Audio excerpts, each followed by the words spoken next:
মিরপুরের রাজা Gamini D Silva পদবি বলে তিনি হোম অফ ক্রিকেটের চিফ কিউরেটর হলেও কোনো এক অদৃশ্য শক্তিতে তিনি যেন এখানকার সর্বেসর্বা। দেশের ক্রিকেটে রাজা আসে রাজা যায়, তবে নড়চড় হয় না গামিনীর অবস্থানের। এমনকি মিরপুরের উইকেট প্রসঙ্গে অখুশি হওয়ার তোপের মুখে পড়েছেন সিনিয়র ক্রিকেটাররাও। কেবল অকপটে কথা বলতে পেরেছেন দুনিয়ার কাউকে কেয়ার না করা সাকিব আল হাসান।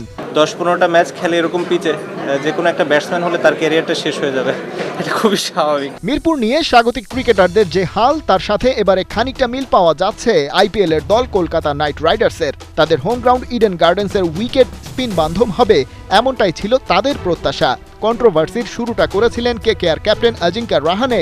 চলতি আইপিএল এর প্রথম ম্যাচে রয়্যাল চ্যালেঞ্জার্স বেঙ্গালুরুর বিপক্ষে খেলা শেষে প্রেস মিটেই বলেছিলেন, যদি উইকেটে স্পিনাররা আরেকটু বেশি সুবিধা পেত তাহলে ভালো করত তারা।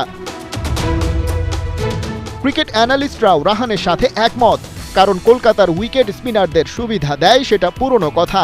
আর টিম রাইডার্সের ঝুলিতে আছে অন্তত দুজন ফ্রন্টলাইন ঘূর্ণি বোলার, সুনীল নারিন আর বরুণ চক্রবর্তী। কিন্তু আরসিবির বিপক্ষে সেই ম্যাচে দুজনের কেউ তেমন ইম্প্যাক্ট ফেলতে পারেননি। রাহানের মন্তব্যের পর সোশ্যাল মিডিয়ায় রীতিমতো আগুন ধরিয়ে দিয়েছে কেকেআর ফ্যানবেজ। ট্রেন্ডিং করে তুলেছে শেম অন সিএবি। তার কারণ ইডেন গার্ডেনের উইকেট সংক্রান্ত সমালোচনা ইস্যুতে মুখ খুলেছেন সেখানকার curator Sujan Mukherjee. One India বাংলাকে তিনি বলেছেন, ভারতের ক্রিকেট বোর্ড কিংবা ফ্র্যাঞ্চাইজ কলকাতার পক্ষ থেকে কোনো অভিযোগ জানানো হয়নি। তিনি বিসিসিআই এর গাইডলাইন মেনে উইকেট বানিয়েছেন এবং পরের ম্যাচগুলোতেও তাই করবেন। আর বোর্ডের নিয়ম বলে কোনো ফ্র্যাঞ্চাইজ উইকেট নিয়ে নির্দেশনা দিতে পারবে না। ইডেনের উইকেট হাতের তালুর মতো চেনা সাবেক লোকাল ক্রিকেটার এবং কোচ সৌরশিস লাহিড়ির বলছেন, এখানকার উইকেট চাইলেই বদলে ফেলা যায় না রাতারাতি। মাটি উন্নত এবং কম্প্যাক্ট, যেটায় পানি না পড়লে আরও পোক্ত হয়। তার চরিত্রে পরিবর্তন আনা মুশকিল।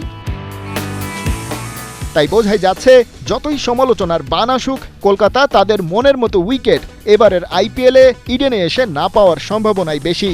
এই মাঠে তারা ফের নামতে যাচ্ছে এপ্রিলের 3 তারিখ সানরাইজার্স হায়দ্রাবাদের বিপক্ষে। খালিদ জামিল, 71।